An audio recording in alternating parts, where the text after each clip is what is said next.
You are listening to Seeking the Hidden Thing with Kryptos.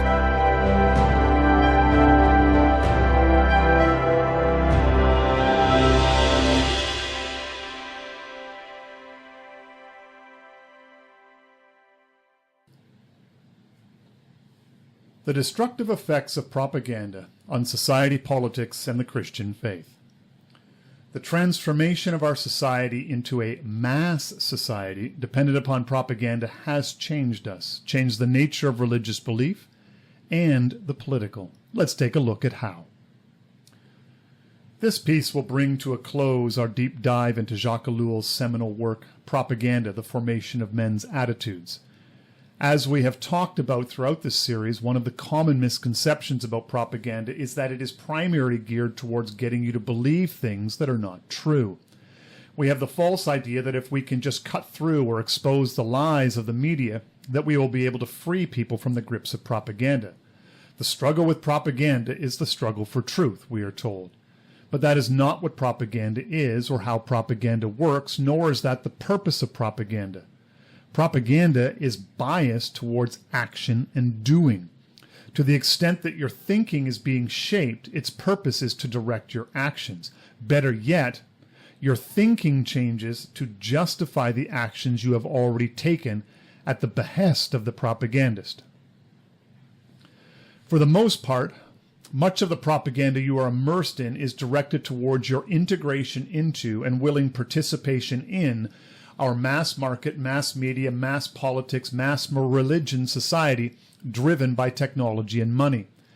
As community was broken down to create mass society, propaganda was needed to fill the role that these real communities used to play in our lives. In this previous era, which is most of human history, our culture was given to us organically by the people who surrounded us and the place where we lived. Today, propaganda shapes our culture. Propaganda is our culture. But because propaganda uses what was once imparted to us naturally, abstracting and rationalizing it, turning it into a means of control, most people in a mass society no longer have beliefs of their own passed down to them as part of the traditions of the people and region in which they live.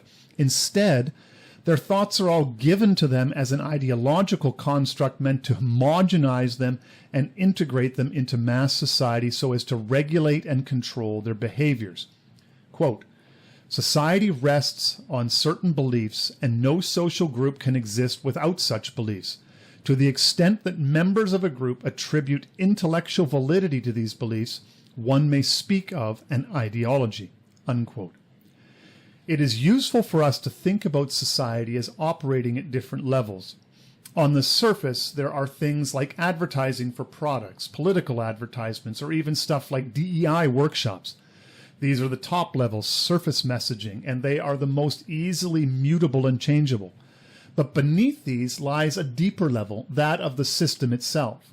For example, DEI messaging may be getting pulled out of the schools and is disappearing from corporate advertising, but no one is questioning the role and purpose of the public school, or even the idea of what we might call industrialized or institutionalized schooling itself, regardless of whether it is the state school or a private school. The idea that you must be schooled in this context lays beneath any debates about curriculum. So too advertising. We might have criticized Bud Light for using a transgender spokesperson, but beneath that there is the whole foundation of a consumer culture. If you are arguing about the content of advertisements, you are not arguing about whether or not you should be subjected to product advertising in the first place. It is important to see that in the area of mass communication, we don't really question the mass society and with it mass communication. We tend to focus our attention upon the ends, the messages being conveyed by means of technologically enabled mass communication, and not the deeper structures which support and drive the surface epiphenomenon. Over time, the ends become more important than the means, which are taken for granted and largely ignored. But, argues Ellul, this is a mistake when it comes to producing effective propaganda. The tactics are more important than the political ends towards which they are put. There has been a recent debate in our sphere about whether the woke is being put away or not. What Ellul is saying that it does not matter whether the woke is put away or not, because the messaging mediums remain firmly in place. Ellul tells us that tactics are more important than their political ends, and this is similar to Marshall McLuhan's "The Medium is the Message." Quote, "New propaganda methods have completely changed the relationship between propaganda and ideology, and as a result, the role of and value of ideologies in the present world have changed. Propaganda's role is less and less to propagate ideologies. It now obeys its own laws and is autonomous." Unquote. What Ellul is saying is that the point of propaganda is that you are propagandized. The content no longer really matters as much as the reality that you are and must remain completely shaped by propaganda. Quote, "Propaganda no longer obeys an ideology. The propagandist cannot be a believer. Moreover, he cannot believe in the ideology he must use in his propaganda." Unquote. So whether you are pushing DEI messages or MAGA messages should be irrelevant to the propagandist. Right-wing propaganda and left-wing propaganda are both propaganda. They are the same thing and have the same effects, positive and negative, on the propagandized. The nature of propaganda and the technical system render surface differences in ideology ephemeral. Left-wing ideology and the policies it produces are only superficially different from right-wing ideology and the policies it produces. It is all propaganda. It is all technocratic management. The role of the propagandist is to believe in propaganda. The role of the policymaker is to believe in the power of policy itself to change things. In the same way, the advertiser needs to believe in the power of advertising. Whether he is crafting a campaign to sell cigarettes to you or to preach the dangers of smoking to your health is irrelevant. All that matters is that it is effective propaganda. The true propagandist must have contempt for any and all ideologies because he knows that actually believing in your message makes his propaganda less effective. Whether a teacher is teaching DEI or the neutral society or the glories of the past, the teacher must believe in schooling. The content is irrelevant. The medium is the message. At its heart, propaganda is not about creating and sustaining orthodoxies. Rather, it is about transforming people into militants in service to orthopraxis. Politically, the true goal is your participation in the political system, not in any one particular set of policy prescriptions or in service to a particular ideology or party. Do you participate in politics? This is more important than which party or ideology you profess. In this regard, propaganda is about effectiveness. Does it work? Is the only question that matters. And it should always be focused on mobilizing people towards the deeper purposes of the technological society itself. The ideology does not matter as long as people are mobilized in support of power, in support of the system itself. If that means supporting Democrats, so be it. If supporting Trump keeps people aligned with the broader purposes of the system, then the effective propagandist should be able to deftly pivot with ease. The only goal is how effective it is in getting you to participate in the societal system of modernity. In this regard, ideology becomes an obstacle to propaganda. Ellul gives the example that the ideology of popular sovereignty gets in the way of a transition to a dictatorship if that is the most effective.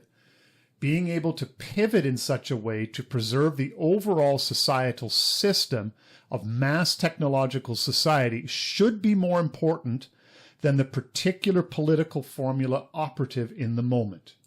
The ideology must function like magic words, the classic today being "our democracy," all while the public is oblivious to the contradictions between the words being used on the one hand and the actions being asked of them on the other, which is usually obedience of some form. Thus words like democracy or patriotism or country or social justice are all used to spark a reaction. There is no real commitment to their content. They are mere epiphenomena. The content can change depending on who is speaking the magic words and for what purpose they are being spoken. Ideology is not supposed to be deep like a myth. Ideology is supposed to be free from any mythic anchoring in humanity's great primal archetypes. The ideologue is attempting to shape and manipulate a materialist world. He is not looking to conform actions to the deeper metaphysical realities. Thus, ideology is meant to be ephemeral, adapting and conforming itself as needs be towards what is most effective. Its only purpose is to ensure that mass man acts properly in accord with the needs of mass society. It is his participation in the technological society which matters. If democracy is the best vehicle in the moment to achieve this, then so be it. But if a dictatorship becomes more effective, he must pivot his propaganda seamlessly to this new reality. This creates a problem for the Christian in relationship to the broader mass society. His beliefs are anchored in a deep mythos and a long tradition. They are metaphysical, archetypal, and true. They are supernatural and mystical. But because of this, they serve no purpose in the mass society and cannot be used by the propagandist because they lack utility and malleability. And so, to make Christianity useful for the modern era, it must be shorn from the mystical, the metaphysical, and archetypal to become rationalized and practical. It is about words and their meanings. It is about building institutions. Christianity becomes a system for building the good life and building a healthy, productive society. The Protestant work ethic emerges as an expression of this practical discipline. Christianity in modernity has been rendered into a form where it is amenable to being ideologized. Thus, like words such as patriot and country and liberty and freedom, we now spend our time arguing over the meaning of words like Christian love or grace or salvation. Christianity becomes rendered into a form that is usable for modernity and the propagandistic mass society.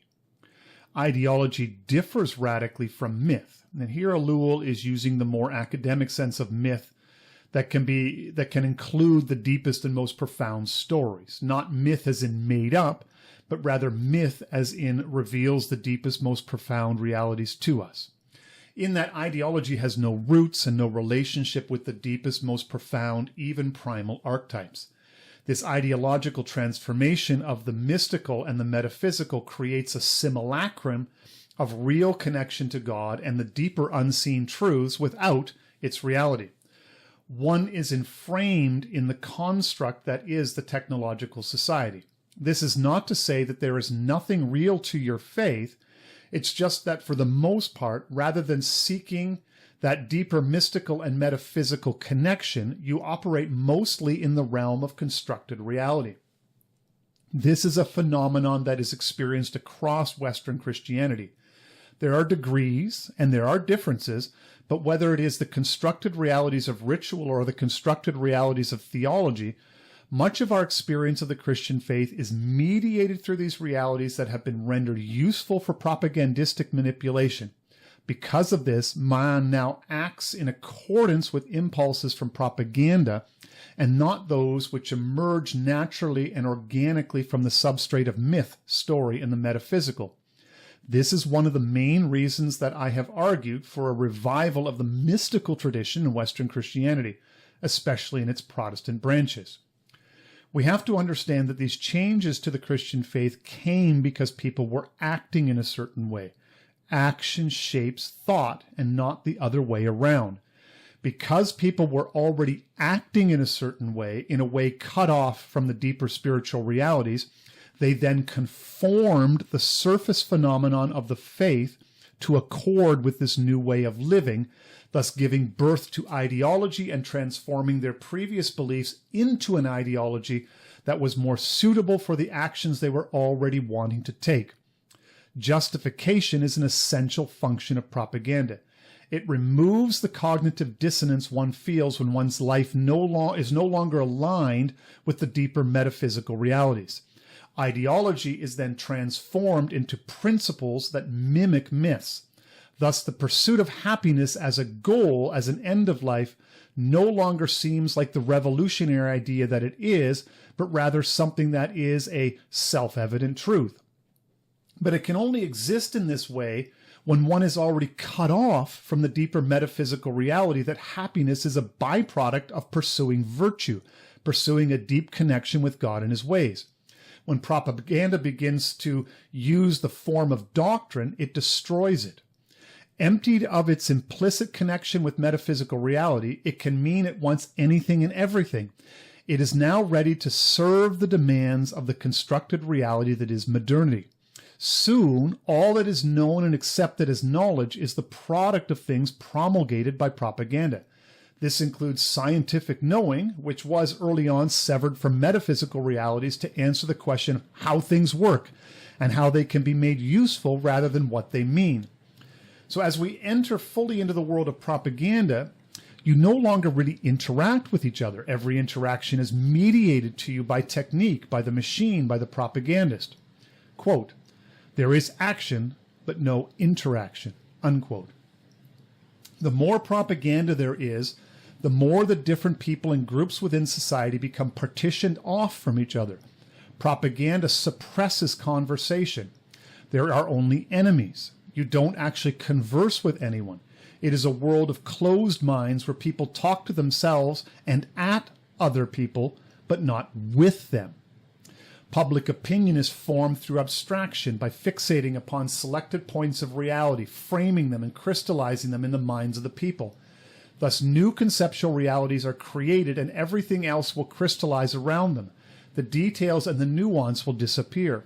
Connection with deeper, more grounded metaphysical realities are non-existent. The ideas of propaganda become monolithic and myth-like without having any connection to the power of the realities that generate fundamental mythological and archetypal realities. This is how the idea of a class emerges. It is largely an abstraction that is loosely based on reality, the seed of what will become a form of propaganda so powerful that it coalesces into a system of belief that eliminates all deviant ideas and explanations. Thus, class consciousness is the product of propaganda.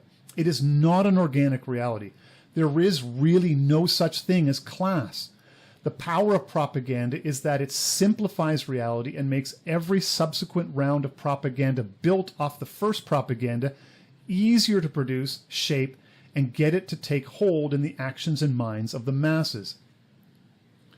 Propaganda seeks to reduce all attitudes down to two basic responses, a positive or a negative. Thus, everything is driven towards polarization. You are for or against it. Everyone is friend or enemy. Everything is a struggle between good and evil. These simple binaries allow the propagandists to divide the world between the public and the private. The world of the public becomes valued and the world of the private diminishes in importance. Conveniently, one's deepest held beliefs, those things that are based on deep mystical and metaphysical realities, are relegated to the private sphere. Only that which can be used and converted into propaganda makes it into the ever-increasing realm of the public. Propaganda seeks to sever the bonds between the two spaces, so that the private beliefs are given no purchase in the public realm. You are to hold that this public arena is neutral. This has the effect of diminishing and fragmenting private voices, making them seem uncertain and lacking cohesion. Propaganda wants big, monolithic ideas that can unify the masses. Mystery and the metaphysical struggles to gain purchase in this context.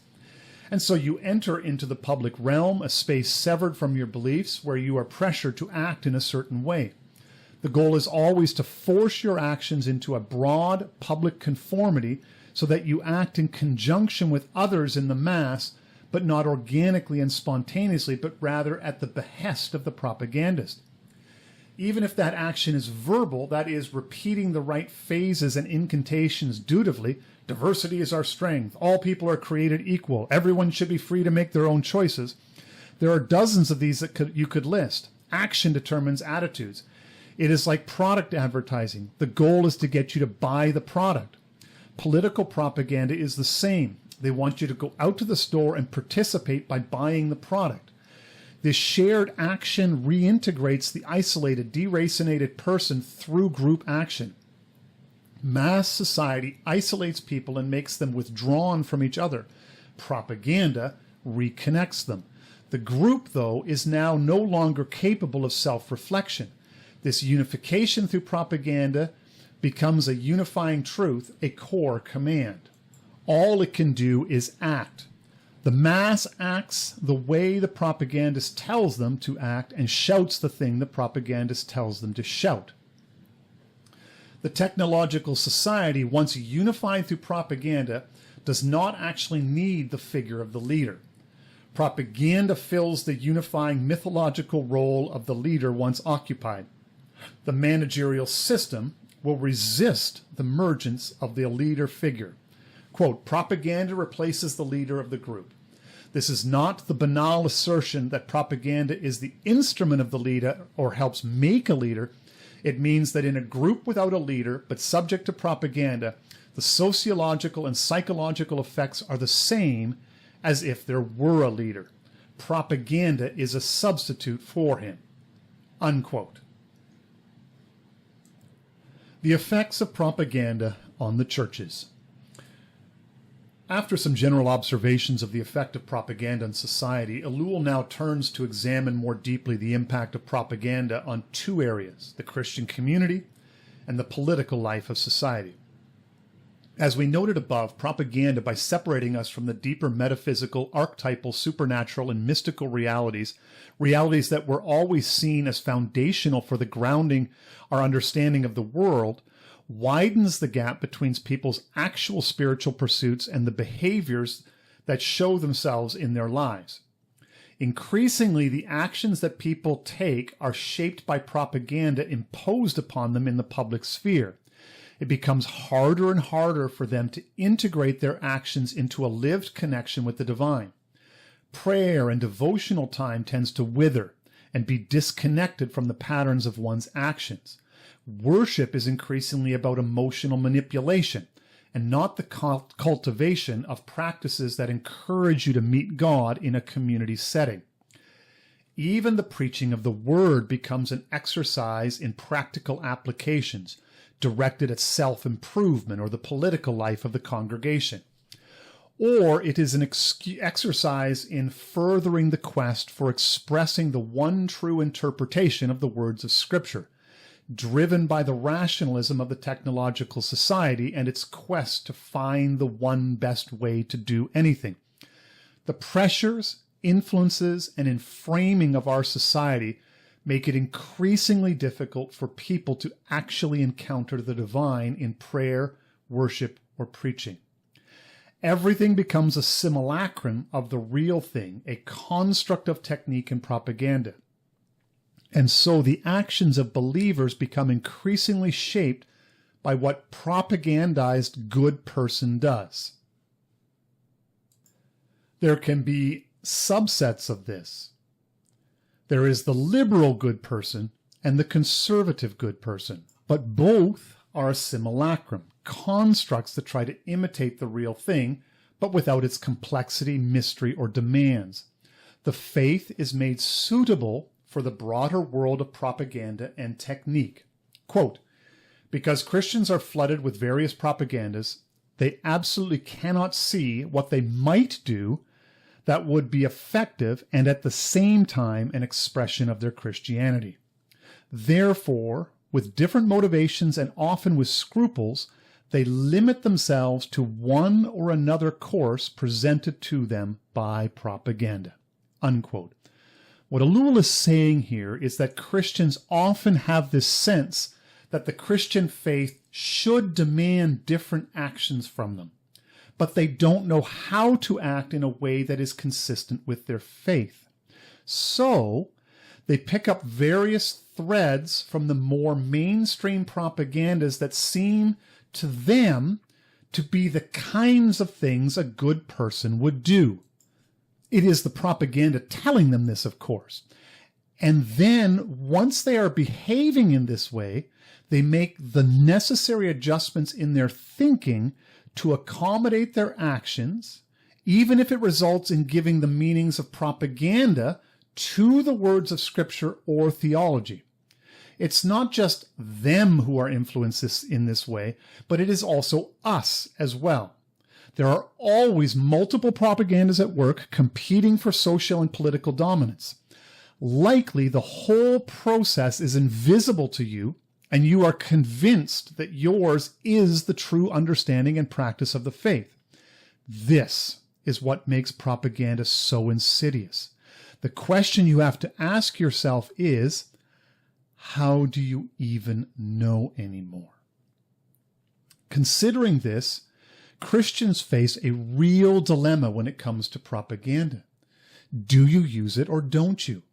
It isn't just a question of using mass media or social media as Christians, more specifically as a church community, but do you use the power of technique, specifically administrative technique and the tools of mass communication, to aid you in the process of building and sustaining a church? If you have services attended by 1,000 people or more, it's a mass event and will use the tools of mass communication. The pastor up at the pulpit, while delivering different content, is functionally and structurally not that different than the dictator up at the podium addressing his crowd of supporters. It is something to be mindful of in the ordinary course of the life of the church. I get the sense that this is part of the reason why we read of Jesus resisting the crowds. The temptation to manipulate a mass of people grows as the scale of the crowd increases and the possibility of dialogue decreases. If your quote-unquote worship service resembles a rock concert or a theater performance, you have entered the realm of propaganda, and you must accept that this actually cuts people off from God while creating a simulacrum of the real thing. People think they have met God while they remain trapped in the experience you have created for them. So, you decide this propaganda stuff is insidious and you want no part of it in your church community. Good for you. The problem, though, is that while we are trying to win people to Christ one by one and lead them into an authentic encounter with both God as a supernatural being as well as the metaphysical order that he sustains, everywhere else in the life of the people, if they have any interaction with modernity at all, mass media quickly mobilizes people with its powerful tools. The man of genuine faith is always out of step with this society, always on the outside looking in. Propaganda inframes people. So if he remains outside this frame, how is he supposed to reach the people locked within it? Authentic Christianity forced the church into a position where it is unable to make any change or impact on the main of society. Christianity becomes irrelevant in modern life. And if your people step into the inframed world of modernity to engage it, they are putting themselves at the mercy of modernity's propaganda machine. How well will they resist when the moment they leave the safe confines of the church, they are under constant pressure to conform their way of living to that of the propagandist, and then their thinking to justify their actions? Do you really think that you will be able to keep this out of your church, a space that is supposed to be a safe refuge? Good luck with that. Or do you convince yourself that you can harness the tools of technique and propaganda, putting them into service for the advancement of the gospel? Do you think because of your faith, you will be able to do what others cannot? You will be able to organize and manipulate people into a genuine relationship with God? You say that this is not what you're doing, that you are doing it authentically, then you are lying to yourself, or you are not really doing propaganda. But if you are using the techniques of mass communication, and all mass communication is propaganda, you are manipulating people. You are not dealing with them authentically. You are cutting the people off from God. People who are manipulated by propaganda become impervious to the spiritual, inframed in its technical realities. Propagandized people are not suited for the spiritual life. You cannot just take a tool here and a tool there, believing that you are in control. You think perhaps that you can use it from time to time, that if used sparingly and in service for the gospel, that this makes it okay. You think that if you use it in the right way or for a noble purpose, that this somehow obviates the conditioning elements of propaganda. Propaganda is a total phenomenon. You need to use it fully or not at all. You must commit to manipulating and conditioning people into a pseudo-gospel, a simulacrum. If you do it partially or badly, it ends up being even more destructive of the spiritual life of the people, because your bad propaganda just makes them more vulnerable for the sophisticated propaganda of the regime. And this is why Ellul flat out says that a Christianity dominated by technique and by propaganda is not Christianity. It is a pretender, a shadow show, a simulacrum that traps people and prevents them from meeting God. Recently, I wrote about the dangers of the instrumentalization of the faith for political ends. This is part of that danger. You might not be using technique and propaganda for political purposes. You might just want to, grow the church. But a church built by technique, especially the technique of mass communication and propaganda, is a church that has already turned the faith into an ideology. It has been stripped of genuine spiritual realities and has been turned into a program for making your life better. The church has already become a competing or aligned political entity merely through the use of propaganda techniques. That is what it does. It takes genuine spiritual realities, abstracts them, turning them into a program that can be effectively implemented using technical means, whether they be sociological, psychological, or institutional. In this context, says Ellul, Christianity becomes a kind of hoax. And once Christianity is a social ideology, it will be able to move the masses and convert thousands. But this ideology will no longer be Christianity. It will be a materialist simulacrum of the real thing. This ideology may even be conservative. This ideology will strive for correct doctrine, because that's what ideologies do. It will use Christian vocabulary. And some of our biggest, most successful, and seemingly conservative churches have in fact hollowed out Christianity and are wearing it as a skin suit for the purpose of building, growing, thriving, active church organizations. They say all the right things and use all the right words, but it is a simulacrum that cuts themselves and their people off from real contact with God as a supernatural and metaphysical being. The use of propaganda techniques makes the church a false church. It acquires power and influence that is the same kind as that of the worldly powers use. In so doing, for the purpose of growing the church has ingratiated itself to and made itself a thing of the world. Is the church directed by God for God? The moment that the church uses propaganda and uses it successfully, it becomes a purely sociological organization. It loses the spiritual part, and thus it transmits a false Christianity. The church becomes useful, practical, and relevant for people's lives, a sociological phenomenon and not a spiritual one. They choose power over truth.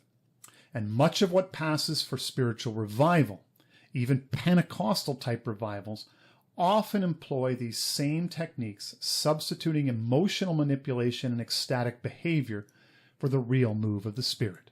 Unfortunately, these churches unwittingly open their people up for spiritual manipulation by malign entities. All of these churches will tell themselves that they are using these techniques in service to Christ or to bring spiritual revival. But in the end, the techniques end up serving its own ends. Ellul argues that this is a pious-sounding formula with no real content. You can dissemble and say that your real trust is in God and not in the techniques of organization and propaganda. But if you don't believe in the power of propaganda or organizational techniques, then why do you use them? Ellul asks you, if you trust God, why not make that trust complete? He leaves us with one final thought regarding technique and propaganda and its effect on the church. Quote, propaganda is one of the most powerful factors of de-Christianization in the world through the psychological modifications it affects, through the ideological morass which it has flooded the consciousness of the masses, through the reduction of Christianity to the level of ideology, through the never-ending temptation held out of the church. All this is the creation of a mental universe foreign to Christianity. And this de-Christianization, through the effects of one instrument, propaganda, is much greater than all the anti-Christian doctrines. Unquote. Propaganda and democracy. Democracy and populism cannot be an antidote for either the technocratic administrative state nor the techniques of propaganda. In truth, propaganda and mass democracy are tightly linked together and arrive almost in tandem. Quote, from the moment a democratic regime establishes itself, propaganda establishes itself alongside in various forms. Unquote. Democracy depends upon public opinion. The parties need people to come out and vote for them. And the competition over public opinion makes it almost inevitable that propaganda will be used. Propaganda is used to shape the narratives that drive people's actions, actions which will then shape how people think. Propaganda is a product of the modern democratic era of mass politics. One of the great contradictions of modernity is that in spite of its stated purpose, the free exchange of ideas in the public realm, the so-called marketplace of ideas, that it is not in totalitarian regimes where propaganda got its start, but in democracies with their emphasis on individual rights. The idea that truth would emerge from the free conversations of the masses was baked into the ideology of democracy. The marketplace of ideas argues that through competition, the best ideas will emerge. Through competition, truth will be revealed. What this implies is that the ideas which win are thus therefore true and the best ideas which society can produce. Thus truth emerges as the victor of history. The very logic of the marketplace of ideas tells us that triumph is truth. Winning makes an idea the best idea, the truest idea. Following the internal logic of the marketplace of ideas, truth is thus downstream from power. Whoever has the power to make an idea win in the marketplace of ideas has the power to determine what is and is not true. The most effective and efficient way to produce winning ideas in a mass society is through propaganda. Propaganda is thus truth. In mass democracy, it is propaganda that determines the truths to which people adhere, that causes them to act. Power, propaganda, is truth. Quote, for modern man, propaganda is really creating truth. Unquote. It must be remembered that all propaganda is propaganda. The idea that propaganda is used to, quote-unquote, support democracy is good, while propaganda that is used to maintain, quote-unquote, authoritarian regimes is bad, is a false distinction. So too is the distinction between the propaganda that we consider to be the lies of the regime and the mass communication used to combat the lies of the regime. Both are forms of propaganda, and both have all the characteristics of propaganda. If those that are battling the lies of the regime are successful and their message becomes dominant, it does not mean that truth has won out in the battle for truth in the marketplace of ideas. No, it just means that you have triumphed, you won, and this power enables you to shape the truth. Your truth is every bit as much propaganda as are the lies you just defeated. It is every bit as manipulative and has all the same destructive effects. Truth follows power and triumph in the world of mass communication. The very idea of truth in a technological society becomes meaningless. We must remember that the means are more important than the ends. The medium really is the message. The message of propaganda is that it is propaganda. It is about control, not truth. The fact of propaganda is more important than any particular message. You cannot use propaganda to promote the content of democracy or faith, because the point of propaganda is not the message. Thus, in the end, there really are not competing propagandas. So-called progressive propaganda only appears to be competing with so-called conservative propaganda. Both operate within a context where the rules of the game at the level of the medium, the means, determine the shape and nature, the ends of the message.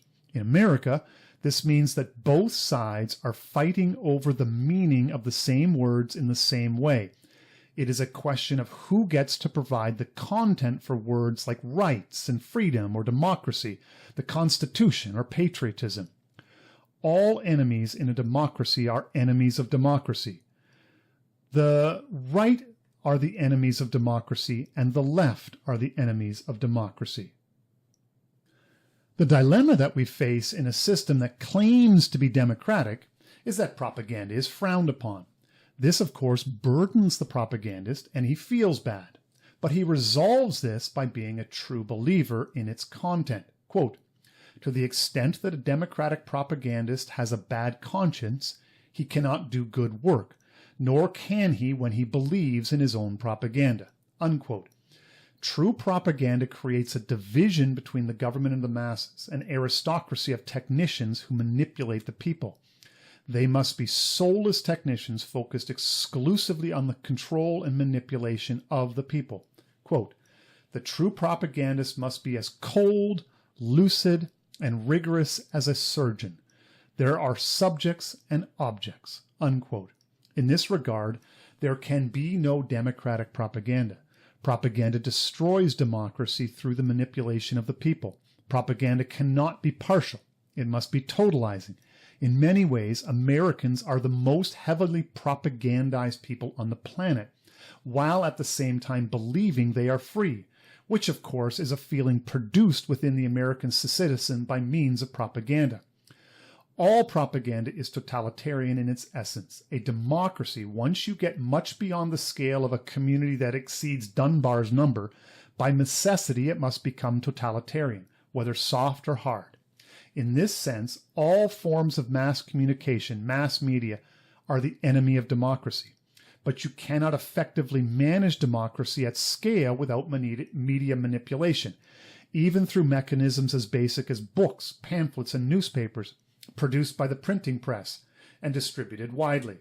Alternatively, even without mass media, you can do propaganda just as well using mass meetings, small groups, as in a political party or a church or an organizational capture, such that what might happen in a union. The old school party boss system can be a remarkably effective means of propaganda manipulation and message enforcement.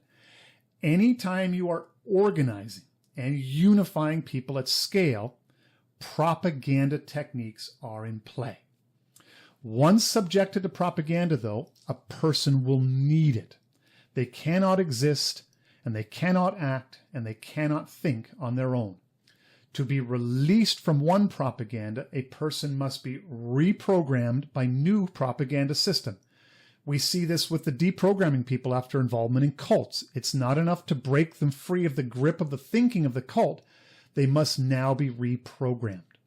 Because of this, propaganda must be understood as destroying something within us, something fundamentally human. As we have seen throughout this series, the modern technological society, the use of propaganda becomes a necessity once society was broken down to scale up markets and with them the political power to manage them at scale. And it is never this propaganda or that propaganda that is the problem. It is not left-wing propaganda or right-wing propaganda, but the instrument of propaganda itself. You can use propaganda in the service of democracy, but in doing so, you no longer have a democracy. Seeking the Hidden Thing is delighted to have Axios Fitness Coaching as a sponsorship partner. JD is one of our guys and wants to make you fit for what's coming ahead. He offers a premium resource for holistic strength and conditioning. Axios offers standalone training programs as well as individual coaching options should your needs require something more specific. Click on either the image below or the link in the description. Both I and JD thank you for your support.